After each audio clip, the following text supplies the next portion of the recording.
In this video, I will show you how to calculate the height of the cannonball at any given time.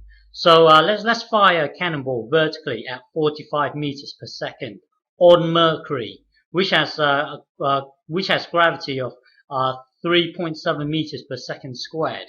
So when you fire this cannonball, it will try really fast at first, and then it will gradually slow down, and then it comes to a stop, and then it will free fall back down to Mercury again. Okay. Now let's say it's let's just say it takes 10 seconds to get to its maximum height. Now suppose you want to know, well, after it has reached its maximum height, it will free fall back down to Mercury again. So let's say you want to know the height of the cannonball after 13 seconds. So it has already reached its maximum height. It will free fall for another 3 seconds. Suppose you want to know this height here. How would you calculate this height? And that's what I'm going to show you how to do. Okay. So the first thing to do is to draw your velocity time graph. Velocity time graph. Hang on. Let me do it again. So draw your velocity time graph, and the velocity time graph will look like this. Something like this, okay? This here is the maximum.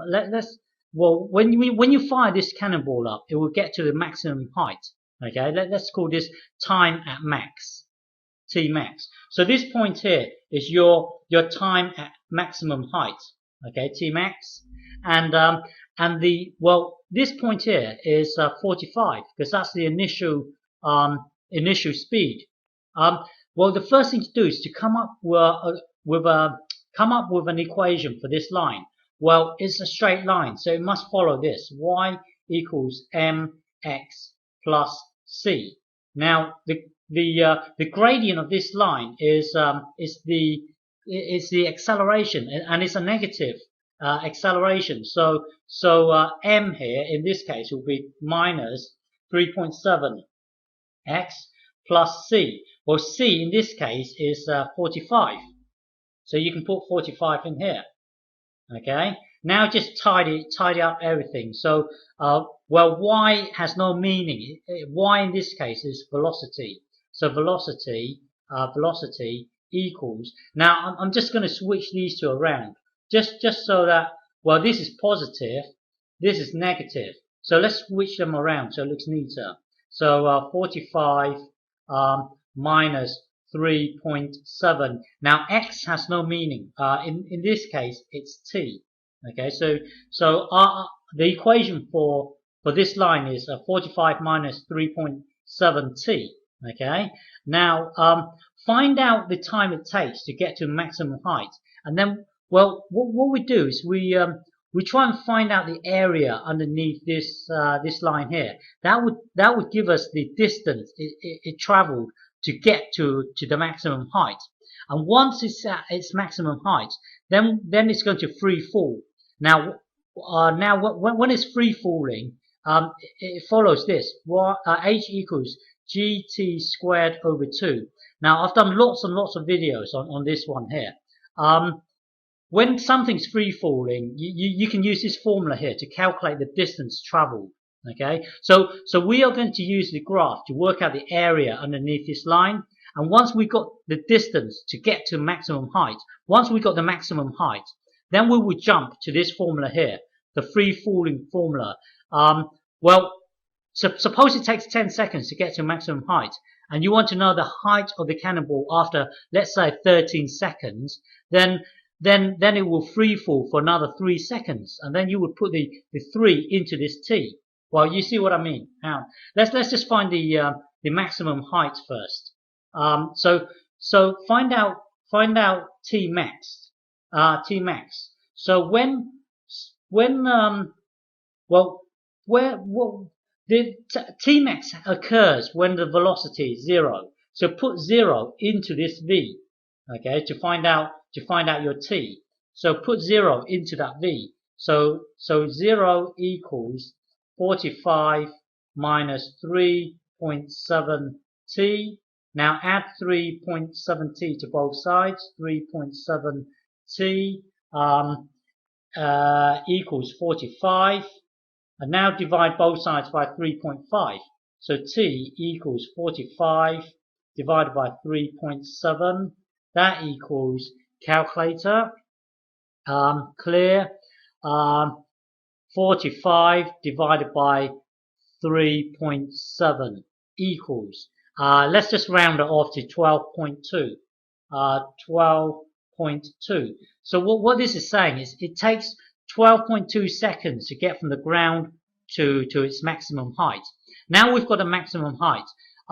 Let's say we want to find out the how long.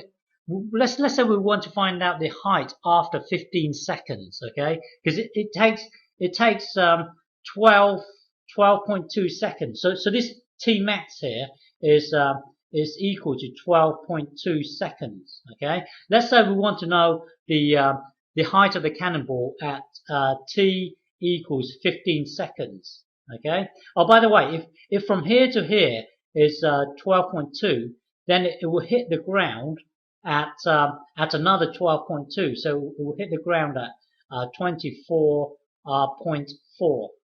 Okay, this time it hits the ground is 24.4. But don't worry about this too much. So we want to find out the height of the cannonball after 15 seconds. Okay, so we've worked out the time it takes to get to the maximum height. Now work out the distance. So the distance to get to maximum height. So that would be the area underneath this line here. So maximum height is, well, this line across here is 12.2. So now get the height times 12.2. So hang on. So max height, max height equals the height here, which is 45, times the across here, which is 12.2, and then we've got to divide it by 2 because it's a triangle. Okay, so calculator, clear this.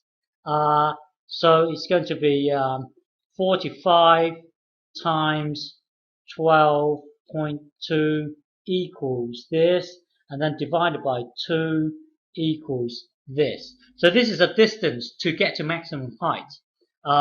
So 27.4.5. So this distance here from the ground to its maximum height is 274.5 meters to get to the maximum height. Now look at this here. From here to here, it's 12.2 seconds to get to maximum height. So because we want to find out the height of the cannonball after 15 seconds, then it's going to free fall for another what? It will be 15 take away this. Okay, it's going to free fall for another 2.8 seconds. Okay, so now because we've reached its maximum height, it will free fall. If something's free falling, you can use this formula here to find out the distance traveled. So put well, don't forget, the time to get to maximum height is 12.2. So it's going to free fall for another 2.8 seconds. So let's put the 2.8 seconds into this formula here. Okay, to find out the distance from the maximum height down to down to the 15 second mark. Okay, so let's use this formula now. So hang on, let me rewrite it. So free fall. So now free fall. Hang on. So now we are free falling. So h equals gt squared over 2. G is gravity on Mercury is 3.7. Was it? Yeah, 3.7. Hang on. 3.7. 3.7, and then we've got to times it by the. Remember, it's going to free fall for 2.8 seconds. Okay, 2.8 seconds. So 2.8 squared, and then divided by 2. So let's just jump to calculator. 2.8. Clear it.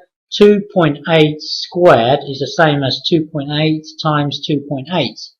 and then times 3.7 equals this, and then divided by 2 equals this, 14.5. 14.5. So what this means is, remember the cannonballs here on the ground level, fire it up to maximum height, it's going to free fall. Now the free falling distance is 14.5 meters. Okay. Now the maximum height is this, 247 to 274, 74.5 meters. So the height here, or just get this, take away this. So height at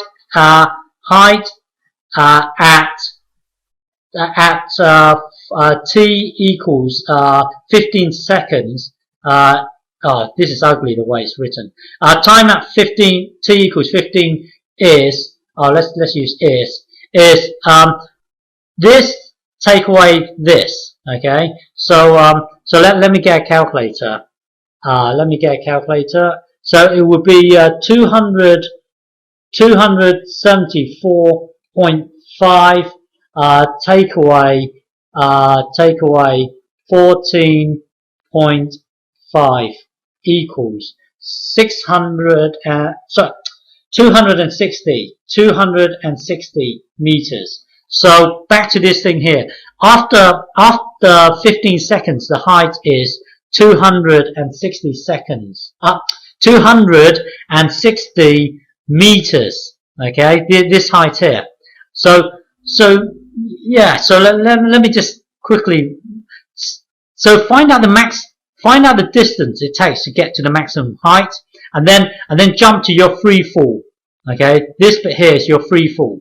So h equals gt squared over 2. So work out this distance here, and then take away this distance here, and it will give you the height at any given time. Okay.